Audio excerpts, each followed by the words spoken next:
Bonjour à tous et bienvenue pour une toute nouvelle vidéo. Avant de commencer, j'ai une petite annonce à faire. Cette vidéo a été prévue normalement pour 3 parties. Elle ne le sera que en 2 parties tout simplement parce qu'elle est très longue et j'ai peur de vous perdre. Donc du coup, je l'ai fait plus court.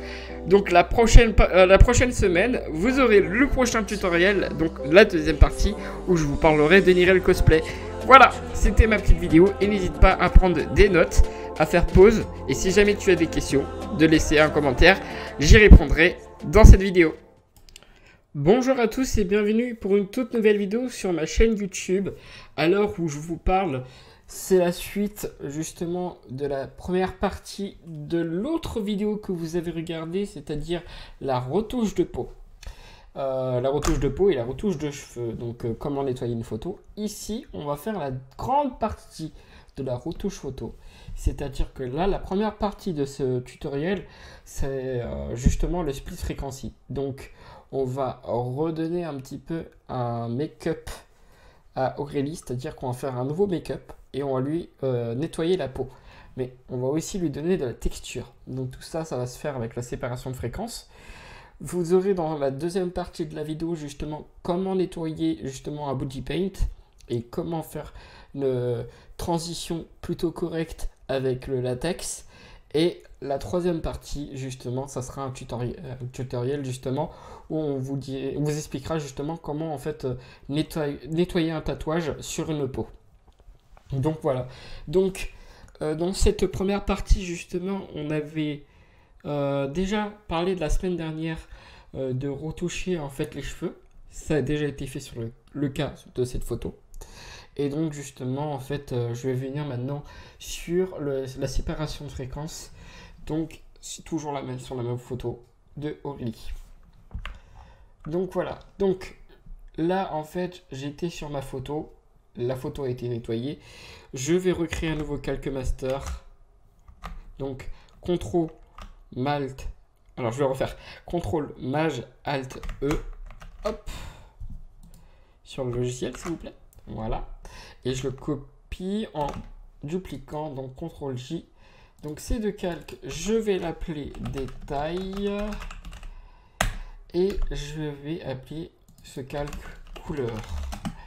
Je vais le mettre dans un dossier qui va s'appeler séparation de fréquences. Hop. Et juste après la séparation de fréquences, on va passer au Dodge and Burn. Donc le Dodge and Burn, ça on verra juste après. Donc la première chose qu'on va faire, c'est que dans ma séparation de fréquences, vous avez pu voir que j'ai deux calques de mes photos qui sont la même chose. Donc sur ma couleur, je vais mettre un flou gaussien de entre 4 et 7%, ça va dépendre de vous. Donc je vais mettre 5 et je vais mettre en détail, appliquer une image, inverser et je vais sélectionner mon calque couleur. Et je vais faire une opération d'addition. Et je vérifie bien que mon échelle est à 2 pour pas éviter d'avoir un calque blanc, mais bien un calque gris. Avec tous mes détails dessus. Après ça, je vais ici. Et je vais le mettre en lumière linéaire.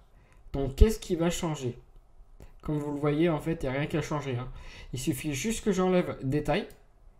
Et je n'ai que mes couleurs qui apparaissent. Alors, pourquoi? Tout simplement, en fait, parce que mon calque détail, ça va être mon calque qui va en fait récupérer tous les détails de mon calque qui est juste en dessous de couleur. Donc, il a gardé que les détails. Et toute la couleur, il l'a séparée. Et justement, en faisant ça, je peux voir que je peux rattraper des choses sur la peau d'Aurélie. Hop. Et comme on l'avait déjà fait, il n'y avait plus grand chose à réparer ici. Hop.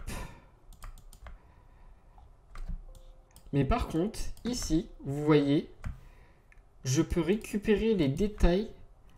C'est les détails de mon costume, enfin du costume. Et là, je peux récupérer sans que ça n'empêche à justement, en fait, à la photo, une fois après, de détruire en fait ce qu'il y a en dessous, c'est-à-dire tout ce qui est couleur. Hop. Et qu'est-ce que ça a fait par rapport à l'autre? C'est-à-dire, qu'est-ce qui a changé par rapport au tampon de la dernière fois? Bah, ici, en fait, on récupère la matière, mais juste la matière. C'est-à-dire que là, en fait, il n'y aura que la matière qui apparaît. Et ça, c'est plutôt avantageux. C'est-à-dire que, par exemple, ici, donc je vais bien mettre en échantillon calcatif, sinon ça va prendre le calqué dans dessous. Je vais prendre des détails qui sont sur mon costume. Et en fait, ça ne touchera pas les ombres, mais ça touchera en fait le costume. C'est-à-dire qu'il y a certaines choses ici qu'on peut voir, des plis. Imaginons, bah, je vais vous montrer, ça va être très simple. Je vais aller sur mon calque couleur et je vais sélectionner toute cette partie. Comme je l'ai dit, en fin de journée, le costume peut prendre des chocs. Et moi, le plus simple, c'est que je contrôle et puis J, je fais dupliquer. Donc ça, c'est les raccourcis que j'ai dit. Hein. CTRL plus J, ça duplique la sélection de ce que vous avez sélectionné avec l'outil lasso. Et je vais faire un flou gaussien. Et vous allez voir en fait que ça va justement faire en sorte que les plis en fait ne soient pas trop visibles.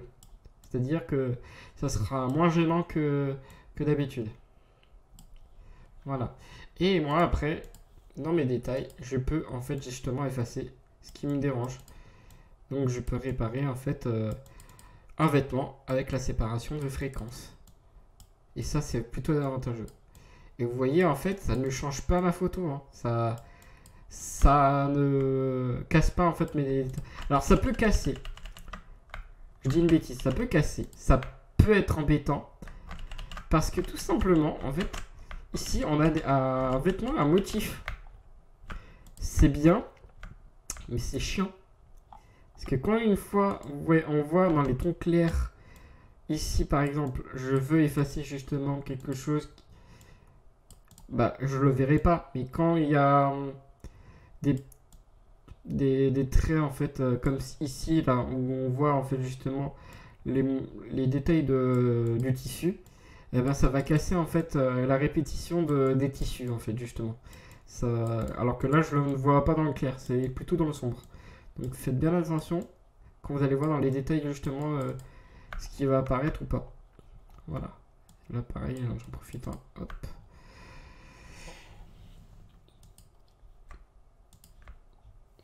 Donc, on revient sur la peau de Aurélie justement. Et je vais sélectionner en fait justement toute la partie de la couleur de Aurélie. Donc je suis toujours sur mon calque de couleur de Aurélie. Hein. Et attention, c'est brutal ce que je fais. Donc il y a plusieurs méthodes qui existent. Mais c'est l'une des méthodes que j'aime bien. Et pour rendre un teint plus uniforme à la peau de Aurélie pour qu'elle soit un peu plus lisse et rajeunie, c'est ça, c'est le mot. Je vais sélectionner la partie avec l'outil lasso et je fais un duplicage et hop, j'unifie le teint de la peau de Aurélie. Voilà. Hop. Donc là, clairement, on refait le make-up, hein, bien évidemment. Hop, là aussi. Et vous pouvez toujours voir que ça n'a pas touché la texture de ma peau. Ça n'est que sur la couleur. Et là, sur mes détails, je peux réparer justement les petites ombres ici. Hop. Hop. Voilà. Et on était parti de là la semaine dernière. Donc, c'est bien beau justement de nettoyer une peau, mais quand on n'a pas beaucoup de make-up ou ce genre de choses, il faudra bien faire attention à bien rajouter de la texture. Donc soit vous faites un CTRL J et vous rajoutez de la texture en faisant Alt et vous l'encochez avec le calque détail et vous baissez l'opacité. Mais il y aura un autre moyen de le faire. Moi, ce que je peux faire aussi avec la retouche Academy, c'est rajouter un petit peu de texture, notamment sur la peau. Mais ça, je le fais que rarement. Voilà. Donc, on va revenir justement au make-up. Donc, on revient sur notre make-up. On fait automatique et on regarde bien ce qui ne va pas. Donc, je ferme tout ça. J'active mon calque noir et blanc et je vais mettre une courbe où je suis en exposition et une courbe où je serai en basse exposition. Donc ici, on va l'appeler Dodge. Et lui, on va l'appeler Burn. Je vais mettre mon calque en inversé. Donc le but, c'est que notre calque soit en noir. Tout ce qui est en blanc va apparaître sur la photo. Hop. Et là, j'éclaire ce que je veux sur le visage de Aurélie. Si je veux que les lèvres soient un peu plus blanches, je le rajoute. Si je veux que les yeux soient un peu plus blancs, je le rajoute. Si je veux, par exemple, que les cheveux soient un peu plus éclairés ici et là, pour donner un peu plus de détails, je le fais. Et là, pareil, je reviens sur mon burn. Et donc, hop, je vais redessiner le contouring de Aurélie. Hop.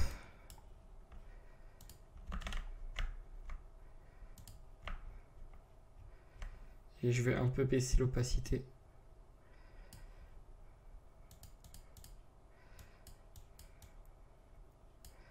Hop, je fais tous les contours. Hop, ici.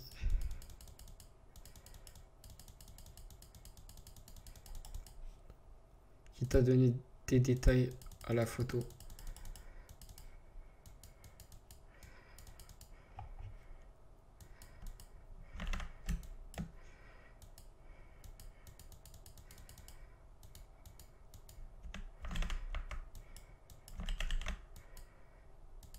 Hop.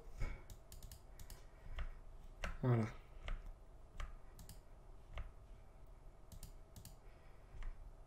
Et je vais baisser.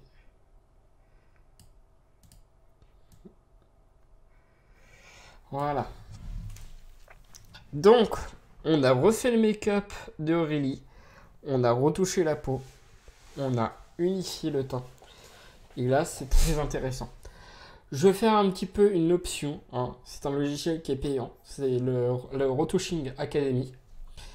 Donc, pour aller plus loin, je vais éclairer mes yeux. Alors, le Retouching Academy, pour faire plus simple, c'est juste des actions d'outils de réglage qui existent en fait très bien. En fait, vous pouvez très bien le faire vous-même avec les courbes. C'est-à-dire qu'avec les courbes, vous pouvez surexposer les yeux, rajouter un peu plus de détails. Et là, vous le verrez justement. Donc, je vais cliquer sur Add Light into Iris. Donc, rajouter de la lumière dans l'iris de l'œil. On voit que Aurélie a les yeux violets. Et je vais donner de l'importance à ses yeux. Et c'est pareil. Là. Hop. Si je veux nettoyer un petit peu les yeux en blanc, parce que ça arrive qu'on a justement des choses comme celui-ci là, par exemple, les nerfs en rouge dans les yeux, ben je le nettoie un petit peu en blanc. Et là, si je vais rajouter un petit peu de noir et redessiner un peu les yeux, je peux également. Et après, bien évidemment, je redessine un peu la bouche. Tac. Ça va dehors. Je le mets à 100%. Et voilà. Et je baisse mon dossier opacité sur les yeux. Voilà. Donc, je me refais un calque master, je le duplique et je vais faire un pinceau. Hop.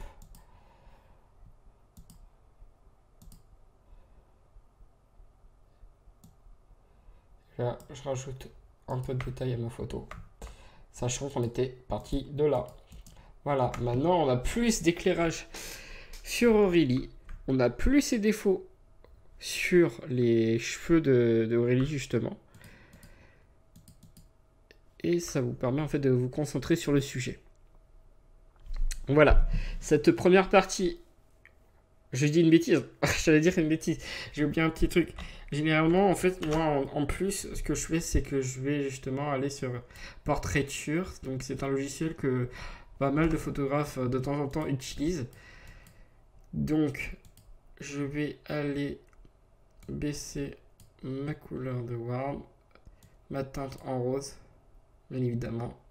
Rajoute pas beaucoup, hop. Voilà.